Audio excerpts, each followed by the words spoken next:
प्यारे गुरुमुखों, आप सभी ने सत्संगों में यह अक्सर सुना होगा और सद्ग्रंथों में भी ये पढ़ा होगा कि मानव जीवन का वास्तविक उद्देश्य परमपिता परमात्मा की प्राप्ति करना है, जिससे ये जीव जन्म जन्मांतरों से बिछड़ा हुआ है और जिससे बिछड़ कर ये 84 के चक्र में भटक रहा है।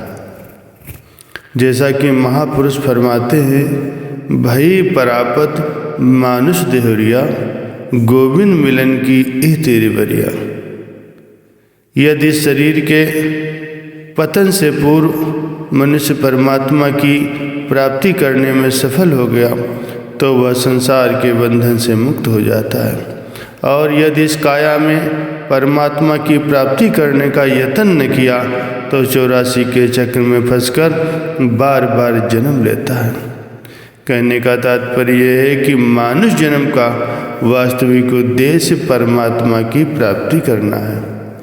यह सभी संतों महापुरुषों की वाणियों में और सद्ग्रंथों में सभी पढ़ते सुनते रहते हैं। इसके अतिरिक्त ये भी कथन प्रायः हर ग्रंथ में और संतों महापुरुषों की वाणियों में सुनने को मिलता है कि पूर्ण सद्गुरु की शरण ग्रहण करके और उनके पथ प्रदर्शन में चलकर ही मानव जीवन के वास्तविक उद्देश्य को प्राप्त किया जा सकता है। अपने मन के विचारों के अनुसार चलकर वास्तविक लक्ष्य की प्राप्ति कदापि नहीं की जा सकती। संतों महापुरुषों की वाणियाँ इस बात की साक्षी होती हैं। परम संत श्री कबीर साहब जी फरमाते हैं, खोजो सतगुरु संत जीव काज जो चाहो, मेटो भव को अंक आवागमन निभाओ। हे मनुष्य, ये तो अपनी जीवात्मा का कल्याण चाहता है तो फिर समय के पूर्ण संत सद्गुरु की खोज कर एवं उनकी शरण ग्रहण करो, क्योंकि उनकी कृपा से ही कर्मों का लेख मिटता और आवागमन के चक्र से छुटकारा प्राप्त होता है। गुरुवाणी में बताया गया है कि गुरु के बिना मोक्ष मुक्ति कैसे प्राप्त की जा सकती है। गुरु के बिना प्रभु नाम का स्मरण की युक्ति पूर्वक क्यों किया जा सकता है। इसलिए मनुष्य गुरु के आदेशों पर चलकर दुस्तर संसार सागर से पार होकर मुक्ति लाभ प्राप्त करो और परम सुख की प्राप्ति करो। गोस्वामी तुलसीदास जी भी कथन करते हैं, गुरु बिन भव निधि तरे न कोई, ज्यों विरंच शंकर सम होई। अर्थात गुरु की कृपा के बिना कोई भवसागर नहीं तर सकता, चाहे वो ब्रह्मा विष्णु और शंकर के ही समान क्यों न हो। किंतु नित्य प्रति उन वाणियों को सुनने तथा पढ़ने से प्रायः ये देखा जाता है कि मनुष्य माया के धोखे में ऐसा आ गया है कि वो अपने वास्तविक लक्ष्य को भूलकर धन की, मान सम्मान की, उच्च पद की और शारीरिक सुख भोगों की चाहना करने लगता है। वो समझते बूझते हुए भी इसमें से कोई भी वस्तु ना तो उसका सदैव साथ निभाने वाली है और ना ही उसको प्राप्त करके जीवन के वास्तविक उद्देश्य की ही पूर्ति होती है। महापुरुष जीव की इस कमजोरी को भलीभांति जानते हैं, इसीलिए वे हर समय अपने उपदेशों द्वारा जीवों को चिताते रहते हैं और अपने वास्तविक उद्देश्य की याद दिलाते हैं कि सही राह पर लगाने के लिए कभी कभी वो लीला भी रचा देते हैं ताकि जीव सही मार्ग पर आ जाए और अपने उद्देश्य की पूर्ति में लग जाए। प्राचीन काल की बात है, तब भारतवर्ष में आजकल की तरह पाठशालाएं और विद्यालय नहीं होते थे। लोग गुरुकुल में पढ़ाई करते थे, जहाँ विद्वान और ब्राह्मण ऋषि मुनि विद्यार्थियों को शिक्षा दिया करते थे। ये गुरुकुल नगर के कोलाहल से दूर वनों में हुआ करते थे और चाहे राजा का पुत्र हो या प्रजावासियों में से किसी का भी पुत्र हो, विद्याधन के लिए सभी लोग अपने अपने बच्चों को गुरुकुल में भेजा करते थे। अध्ययन जब तक समाप्त न हो जाए सभी बालकों को गुरुकुल में ही रहना और वहाँ के नियमों का पालन करना पड़ता था। वहाँ पर सभी विद्यार्थी ब्रह्मचर्य का पालन करते हुए आश्रम की सेवा भी करते थे और विद्या अध्ययन भी करते थे।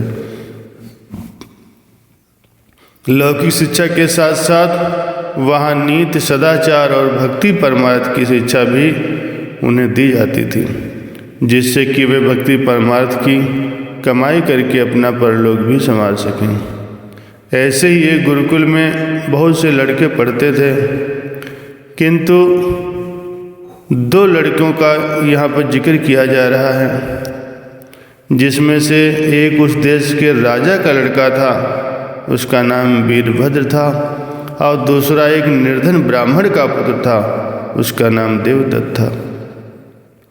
वीरभद्र और देवदत्त दोनों ही कुशाग्र बुद्धि के और दोनों में ही गहरी मित्रता भी थी। विद्याध्ययन करते हुए दोनों को कई वर्ष बीत गए। जैसे जैसे वे बड़े होते गए, ब्राह्मण पुत्र देवदत्त के दिल में ये विचार बहुत प्रबल होता गया कि मेरा मित्र राजपूत है और राजा का लड़का है। अध्ययन पूरा करके जब वो घर वापस जाएगा तो ठाठ माठ से जीवन व्यतीत करेगा। नौकर चाकर उसकी सेवा में हर समय उपस्थित रहेंगे। शारीरिक सुख सुविधा के हर प्रकार के सामान उसे उपलब्ध होंगे। मान इज्जत होगी, जबकि मुझ निर्धन को जीवन निर्वाह करने के लिए दिन रात एक करना पड़ेगा। काश मैं भी किसी राजा अथवा किसी धनाढ्य व्यक्ति का पुत्र होता तो मुझे भी ये सब कुछ प्राप्त होता। ये विचार उसके अंदर इतना अधिक घर कर गया कि हर समय उसे ये कचोटने लगा। गुरुदेव की देवदत्त पर अत्यंत कृपा, असीम स्नेह था और उनकी ये दिली इच्छा थी कि देवदत्त अपने मानव जन्म के वास्तविक लक्ष्य को प्राप्त करके अपने जीवन को सफल करे। इसीलिए वे हर समय उसे भक्ति भजन की प्रेरणा दिया करते थे। परंतु देवदत्त के मन मस्तिष्क पर चूंकि धन, पद, मान, इज्जत और सुख भोगों के सामान छाए हुए थे, अतः गुरुदेव के उपदेशों की ओर वो तनिक भी ध्यान नहीं देता था। गुरुदेव उसके आंतरिक भावों को अच्छी तरह से समझ रहे थे। जब उन्होंने देखा कि माया के विचार उस पर पूरी तरह से हावी हैं, तो फिर उन्होंने किसी अन्य उपाय से उसे सतमार्ग पर लाने का विचार किया। उन्हीं दिनों देश का राजा गंभीर रूप से बीमार हो गया और उसके बचने की कोई आशा नहीं रही। अतः राजा के आदेश से महामंत्री राजपुत्र वीरभद्र को लेने के लिए गुरुकुल आश्रम पर जा पहुँचे। राजा का ये विचार था वह अपने जीते जी वीरभद्र को राजा घोषित करके उसका राज्याभिषेक कर देगा। महामंत्री आश्रम पर पहुंचा और गुरुदेव के चरणों में उपस्थित होकर उन्हें प्रणाम किया और उन्हें स्थिति से अवगत कराते हुए निवेदन किया, यदि आपकी आज्ञा हो तो मैं वीरभद्र को अपने साथ ले जाना चाहता हूँ, क्योंकि राजा साहब ये चाहते हैं कि वीरभद्र को शीघ्र ही देश का भावी राजा घोषित कर उसका राज्याभिषेक कर दिया जाए। गुरुदेव ने महामंत्री की सारी बात सुनकर कहा, महामंत्री, आप वीरभद्र को बड़ी खुशी से अपने साथ ले जा सकते हैं। वो अपना अध्ययन भी पूरा कर चुका है और हम कुछ दिनों के पश्चात उसे घर जाने की आज्ञा देने ही वाले थे। इसके पश्चात गुरुदेव ने वीरभद्र को बुलाया और महामंत्री के आने का कारण उसे बतलाते हुए कहा, वीरभद्र, महामंत्री तुम्हें लेने आए हैं क्योंकि तुम्हारे पिता की ये इच्छा है कि वे शीघ्र ही तुम्हारा राज्याभिषेक कर तुम्हें देश का भावी राजा घोषित कर दें। अतः तुम शीघ्र ही महामंत्री के साथ राजधानी चले जाओ। परंतु हमारी एक बात सदा याद रखना कि कल को जब तुम राज्य की बागडोर संभालो तो धर्म और न्याय के पथ पर चलते हुए प्रजा को संतानवत समझते हुए राज्य का संचालन करना, ताकि तुम्हारे राज्य में सदा ही सुख शांति बनी रहे। वीरभद्र ने गुरुदेव के चरणों में पुनः प्रणाम किया और फिर हाथ जोड़कर निवेदन किया, गुरुदेव आपके आदेश का मैं प्राणपण से पालन करूंगा और आपकी कृपा और आशीर्वाद से सदा धर्म और न्याय के पथ पर चलने का प्रयास करूंगा। गुरुदेव आपका अनुग्रह एवं स्नेह मुझ पर सदा ही रहा है। आप आदेश दें कि मैं गुरुदक्षिणा में आपको क्या समर्पित करूं। गुरुदेव बोले, बस तुम सदा धर्म और न्याय के पथ पर चलो, बस यही हमारी गुरुदक्षिणा है। वीरभद्र ने पुनः निवेदन किया, गुरुदेव मेरी ये हार्दिक इच्छा है कि गुरुदक्षिणा के रूप में आपको कुछ न कुछ अवश्य भेंट करूं। यद्यपि आपके उपकारों का बदला तो मैं त्रिलोकी की संपदा अर्पित करके भी नहीं चुका सकता, फिर भी आप मेरी इस प्रार्थना को स्वीकार करें जिससे मेरी भावना पूर्ण हो। वीरभद्र के इस प्रकार आग्रह करने पर गुरुदेव के मन में एक विचार उभर आया। उन्होंने तुरंत देवदत्त को बुलाया। उसके आ जाने पर गुरुदेव ने वीरभद्र से कहा, ये देवदत्त तुम्हारा अभिन्न मित्र है। इसके दिल में ये इच्छा अत्यंत प्रबल है कि इसके पास खूब धन हो, संसार में इसकी मान इज्जत हो, इसके पास नौकर चाकर और शरीर इंद्रियों के सुख भोग के सामान हो। यदि तुम हमें गुरुदक्षिणा देना ही चाहते हो तो फिर ऐसा करो कि जब तुम इस देश के राजा बनो तो इसे अपना मंत्री बना लेना, ताकि इसकी हार्दिक इच्छा पूरी हो जाए। वैसे भी तुम जानते ही हो कि यह नीति शास्त्र और न्याय शास्त्र में अच्छा ज्ञान रखता है, अतः यह मंत्री पद के योग्य भी है। इसे मंत्री पद पर नियुक्त करोगे तो यह सदा ही तुम्हें सही राय देगा। बस यही हमारी गुरुदक्षिणा है। वीरभद्र ने हाथ जोड़कर निवेदन किया कि आपकी आज्ञा शिरोधार है। मैं देवदत्त को भी अपने साथ ले जाता हूँ और इसका हर प्रकार से ध्यान रखूँगा। इसके पश्चात गुरुदेव को प्रणाम कर और उनसे आशीर्वाद लेकर महामंत्री राजपुत्र वीरभद्र तथा देवदत्त आश्रम से बाहर आए, जहाँ रथ तैयार खड़ा था। तीनों रथ पर सवार होकर और रथवार ने घोड़ों को आगे बढ़ा दिया और रथ राजधानी की ओर चल पड़ा। लगभग 20 सैनिक भी घोड़ों पर सवार रथ के पीछे पीछे चल रहे थे। आश्रम से राजधानी दूर थी, वहां तक पहुंचने में 2 दिन लगते थे। महामंत्री का विचार था कि रात किसी नगर या कस्बे में व्यतीत की जाएगी, परंतु जब सूर्य अस्त होने को हुआ तो दूर दूर तक किसी बस्ती का नामो निशान नहीं था। अंततः एक स्थान पर घने वृक्ष और स्वच्छ निर्मल जल से पूर्ण कुआं देखकर महामंत्री ने वहीं रथ रोकने का संकेत किया। रथ रोक दिया गया। महामंत्री ने वीरभद्र को संबोधित करके कहा, राजकुमार, दूर दूर तक बस्ती का कहीं चिन्ह नहीं है, अतः मेरा विचार है कि रात्रि यहीं व्यतीत कर ली जाए। आपकी क्या राय है? राजकुमार ने उत्तर दिया, आपका विचार उचित ही है। प्रातः होने पर ही आगे की यात्रा की जाए तो ठीक रहेगा। सब रथ से उतरे। ये देखकर सैनिक भी घोड़ों से उतर पड़े और अपने अपने घोड़ों को पेड़ों से बांध दिया। एक सैनिक ने बाल्टी रस्सी अपने घोड़े से उतारी और कुएं में से पानी निकालने लगा ताकि सब लोग हाथ मुंह धो लें। कुछ सैनिक सूखी लकड़ियां इकट्ठी करने लगे और कुछ विश्राम के लिए जगह बनाने लगे। इस प्रकार सभी किसी न किसी कार्य में व्यस्त हो गए। तभी सबने एक जोरदार चीख सुनी और फिर ये आवाज़ कि बचाओ बचाओ। जिधर से चिल्लाने की आवाज़ आई थी, सबने उस ओर देखा तो सन्न रह गए, क्योंकि एक यक्ष ने अपने शक्तिशाली हाथों में राजकुमार को दबोच रखा था। सभी सैनिकों ने अपनी अपनी तलवारें सवा और भाले संभाल लिए।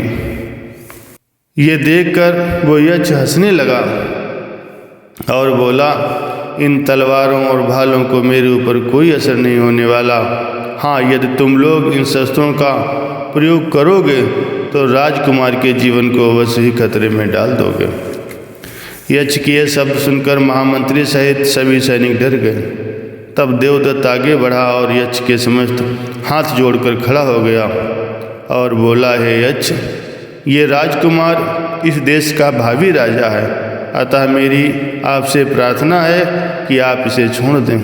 इसकी जगह आप मुझे पकड़ लें, मुझे इसमें कोई आपत्ति नहीं होगी।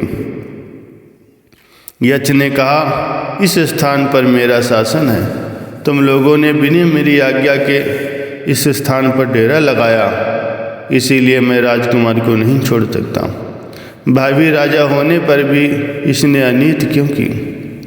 देवदत्त ने नम्रतापूर्वक हाथ जोड़कर कहा, हे यक्ष, यदि हमें पता होता कि इस स्थान पर आपका अधिकार है, अन्यथा आपकी आज्ञा के बिना यहाँ रुकने की धृष्टता हम कभी नहीं करते। हमसे अनजाने में जो भूल हुई है, इसके लिए आप हमें क्षमा करें और राजकुमार को छोड़ दें। हम अभी यहाँ से चले जाएंगे। समर्थ लोग सदा ही छोटों की भूल पर ध्यान न देकर उन्हें क्षमा कर देते हैं। आप भी हमें क्षमा करें। देवदत्त के ऐसे नम्रतापूर्ण शब्द सुनकर वो यक्ष प्रसन्न हो गया और बोला, इन सब में तुम ही विचारवान, बुद्धिमान और नीति मर्यादा से युक्त जान पड़ते हो। यदि तुम मेरे एक प्रश्न का उत्तर दे दो तो मैं राजकुमार को छोड़ दूंगा।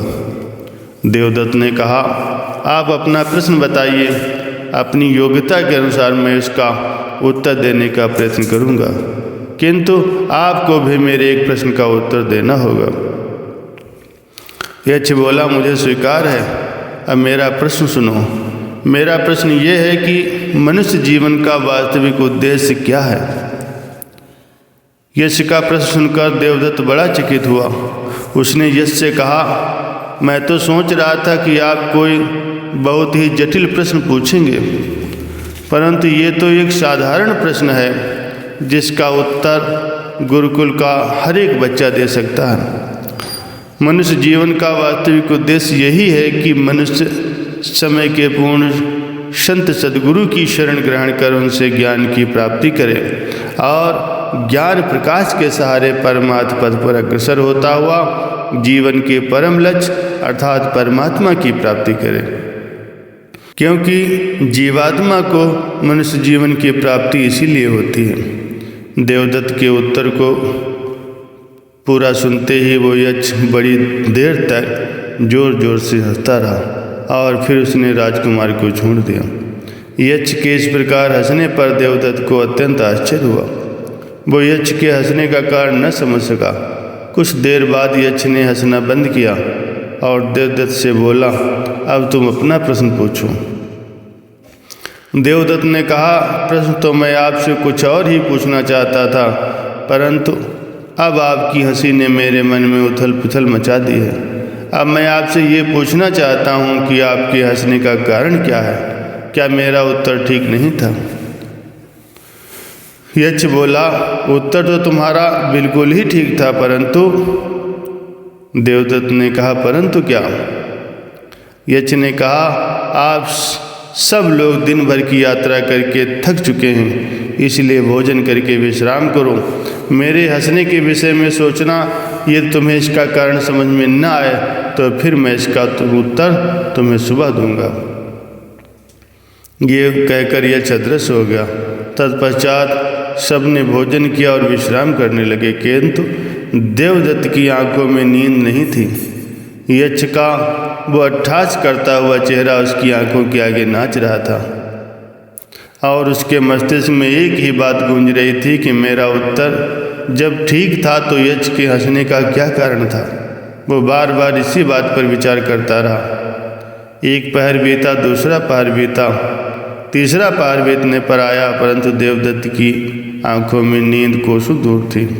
एकाएक उसके मस्तिष्क में एक विचार कौंधा और उस विचार के आते ही मानो उसे यक्ष के हंसने का कारण मिल गया।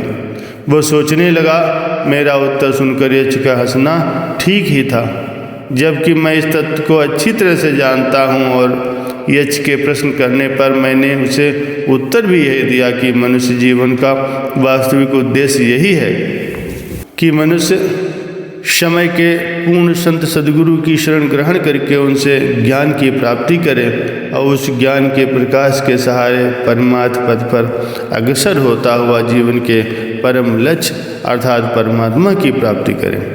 क्योंकि जीवात्मा को मनुष्य जीवन की प्राप्ति ही इसीलिए होती है। तब फिर मेरे मन में इस लक्ष्य को प्राप्त करने की बजाय धन, पद, मान, इज्जत और शरीर इंद्रियों के सुख भोगों के सामानों को प्राप्त करने की इच्छा हर समय क्यों बनी रहती है?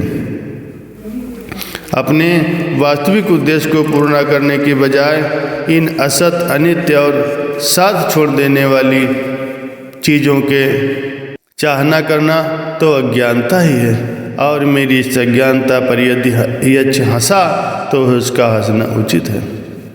क्योंकि मैंने इस बात को पढ़ सुनकर कंठस्थ तो कर लिया कि जीवन का वास्तविक उद्देश्य क्या है, परंतु उसे पूरा करने का यदि यत्न न किया तो फिर मात्र कंठस्थ करने से तो यह उद्देश्य पूरा नहीं होगा और जीवन का कल्याण भी नहीं होगा।